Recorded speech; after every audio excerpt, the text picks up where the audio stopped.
Hi everyone, we are discussing the differences that our eye makeup can make and the way we look, the way we age, whether we look awake, whether we have a bigger looking eye, whether it looks more open. And what I'm gonna do is I will not have this eye done during the tutorial. This eye is going to completely be done, but you're going to be able to see me in action do this eye. I'm gonna explain to you all the differences and the reasons why I'm doing it this way as compared to this way. So I hope that you do enjoy this today. Please give it a thumbs up if you do, and if you're new to my channel, special welcome to you. Thanks for being here. I hope that you do decide to subscribe. Let's get into this tutorial right now so you can see how to make your eye look bigger, how to make it look open and awake, and take about 10 years off of your makeup look in the process. All right, the first difference right here is the eyebrows. Now take a look at this eyebrow. It's a little bit thinner, it's very rounded, and I stopped it right here where my own eyebrow does stop with its hair. But I should have brought it out here and made a tiny bit of an arch and gone above if I could to kind of give this a lifted look. So if you look on this one right here, what you're seeing is I brought all this hair out here, fluffed it up. I had a little bit extra on the top right there, did a little bit of a pointed arch, not a lot, but a little bit. And on this part right here that you can see that this is turned down a little bit, I kept that just a little bit higher, a little bit fluffier, and then I brought the tail out. Now my own eyebrow doesn't come out this far, it does stop before the eye. So that is one thing to keep in mind, is definitely eyebrows are important. A little bit thicker helps.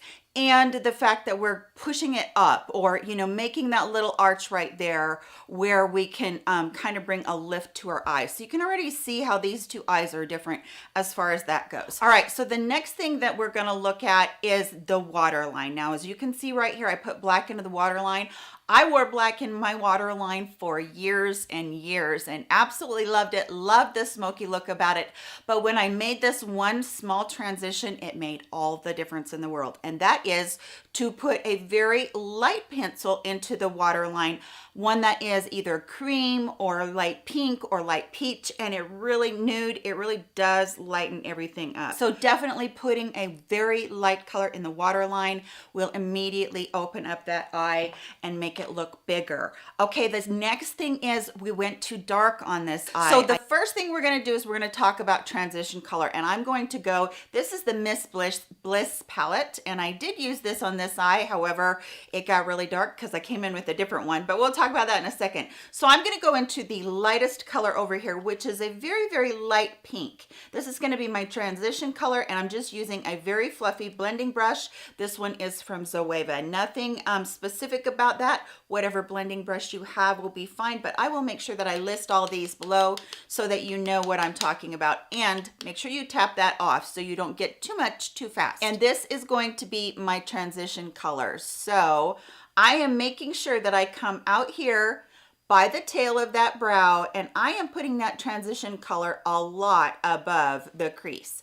This is not a color that I want to get lost in the crease. This is a color that I want to make sure that is seen because it's so light and it's so pretty. It's going to help lift the eye. Now, let me say before we go any further, I do have a palsy in my hands, so I am not nervous today. I just have a disability in my hands. So keep that in mind as you're watching me, and you might think, oh my goodness, she is so nervous.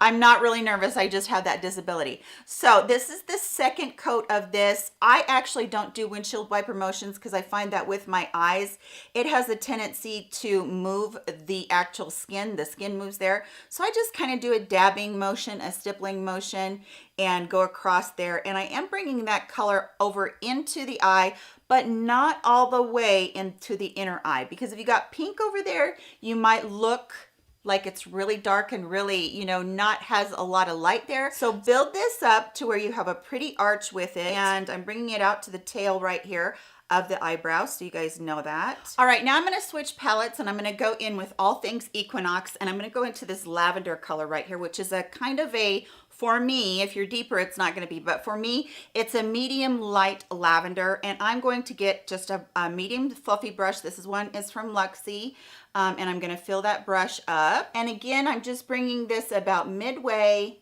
and I'm doing exactly what I did with the actual pink shade, but I'm going, you know, just a little bit lower. Now out here on the outer eye, I'm going to pull this up towards the tail end of the brow. All right, so on the next one, I'm gonna go in with a shader brush. This is kind of a domed shader brush, and I'm gonna go in with the color right here that is kind of a deeper mauve. Tapping off that brush is always important, and I'm going to bring this down onto the third of the outer eyelid. And then I'm going to bring it up into the crease.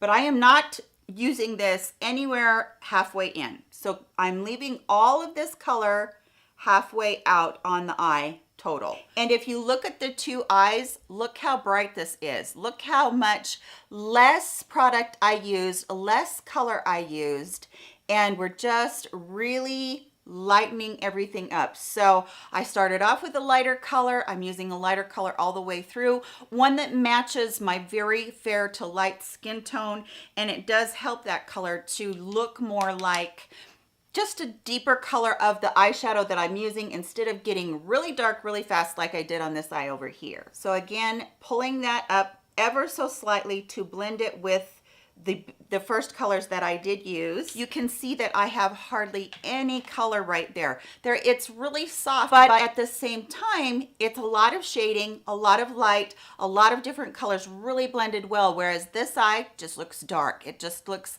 like that black color that I have on there just overtook the whole look. All right, now I'm gonna go into this color right here, and I'm just gonna pick that up on my finger, and if you've been with me for very long, you know that I like to use my finger to put my lid colors down, but you know that I also do spray my finger with a setting spray to make that color a little bit brighter. And so I'm going to go all the way in to right where that other color was starting.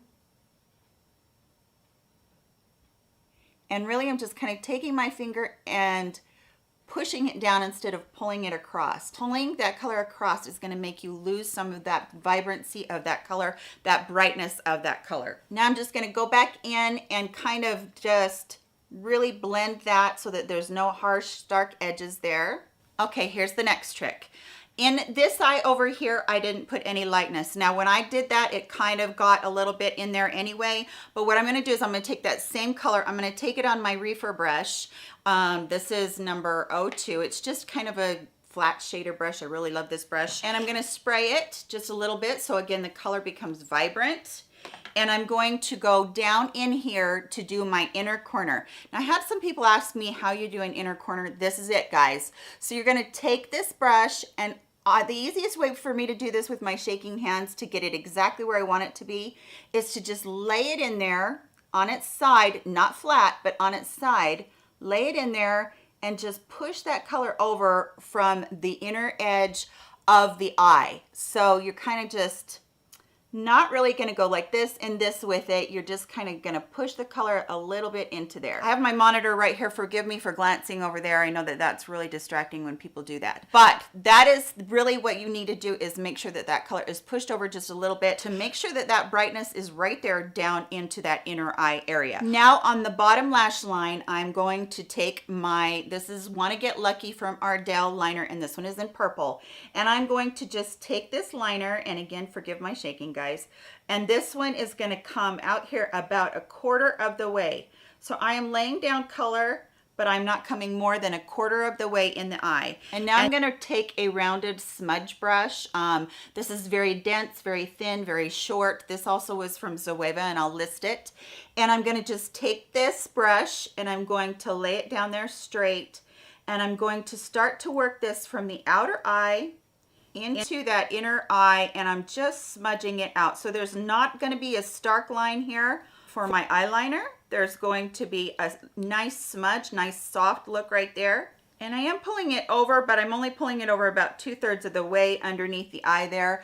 So there you can see that it just got smudged out a lot, and I kept it a lot thinner, so it's kind of pulling up too. It's not coming down like this one is, so it's kind of just going up towards that tail, or pointing up towards that tail, because I didn't darken this right here on the outer corner. I'm going to go back down into this color that I used to darken up the outer part of my eye a little bit, and I'm just going to put this over the top of the eyeliner to kind of make it budge proof. It shouldn't darken it too much. It will darken it a tiny bit, but at the same time, that's just insurance to make sure that that won't smudge down. It really does help a lot. And then the eyeliner. Eyeliner can be a yes or a no. If you don't like the look of it, you don't have to use it. However, I like it because I like it to make my eyelashes look really thick, and that's what it does when you keep it super tight on your eyelash line down there. So I'm going to go on top of my lashes. So because my hands do shake, I just take that and I lay it down and I push the lashes down as I'm going across, and I'm coming out there, and I got a little bit too thick right there. Oh shoot. Okay, I can fix that. But what I want to show you is that you're going to stay away from this outer part about 1/4 inch. So instead of arching it and coming all the way down, or even trying to do a winged liner or anything, I'm going to stay away from that part, because what happens is when you pull that down, the eye look will be pulled down too. That's what's going to make it look downturned. And that's what this did right here. I came all the way out to where it connects with the bottom lash line, and it really did look like it was pulling that eye down. And this one is going to look more lifted because it didn't. Now I'm going to go off camera. I'm going to fix that little divot that I got right there, and then I'm going to go ahead and I'm going to do my mascara, a couple coats of mascara, and I'll be right back to talk with you, show you the finished look, and we'll talk about the differences again. Okay everyone, there's the finished look. Let's talk about this just a little bit. Eyebrow lifted a little bit more, little bit thicker, little bit of a point in there. Waterline, a really beautiful nude or a pink in there, light pink in there is really great for you. Keeping your colors lighter, making sure that those colors are a lot lighter and that they are pulled up. This one you can see that the color doesn't come up as far right here towards the tail. Putting a light color on the lid, how important was that? Look at the difference in the two. This eye just looks open and awake. It looks younger, it looks more rested, and I really think that that's really important. The underneath liner, the eyeliner itself on the bottom, smudging it out, but only making the thickness of it about 1/4 of the way or 1/3 of the way out here, and then really smudging it across to make a much lighter line than if you're doing a smoky eye. Like I said at the beginning of the video, there's nothing wrong with a smoky eye. I love this look as well. Maybe not the actual darkness on the eyelid, but I really enjoy this look sometimes for a more dramatic look. Maybe you're going out, maybe you want something more dramatic for the day. There's nothing wrong with that. But I have found that doing my makeup lately, this has made such a huge difference. Lightening everything up, pulling everything upward, and making that eye look more youthful, more awake, and just really has helped me so much. So I hope that you did enjoy this video today. Thank you so much for tuning in. Let me know in the comment section what you think, whether you think that either eye looks better. I'm okay with that too. I don't mind any input whatsoever. And I hope everybody is staying happy, staying healthy, stay safe, sanitized, all those good things. I hope that everybody is doing well. Love you so very much, and I'll see you in my next video. Bye, you guys.